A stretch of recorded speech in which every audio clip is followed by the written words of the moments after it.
আপনাদের দেখে প্রথমে মনে হবে এটা কোনো ধান ক্ষেত। আসলে এটা কোনো ধান ক্ষেত না। এক মৎস্য চাষি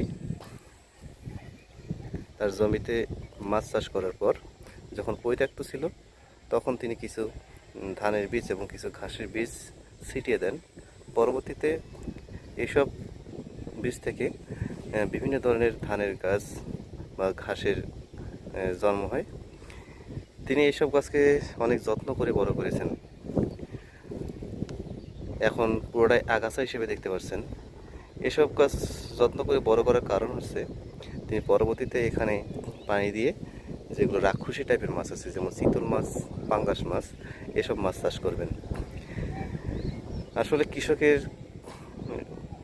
বুদ্ধির তারিফ করতে হয়। তিনি সাধারণত সাধারণ ফুড না খেয়ে এসব গাছের ব্যবস্থা করছেন, কারণ তিনি জানেন যে পাঙ্গাস মাছ, তারপরে গ্লাস কাপ মাছ এসব প্রচুর পরিমাণে খেয়ে থাকে।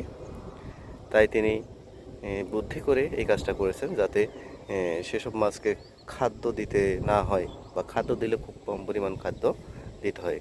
এতে করে তিনি অনেক লাভবান হবেন। ধন্যবাদ।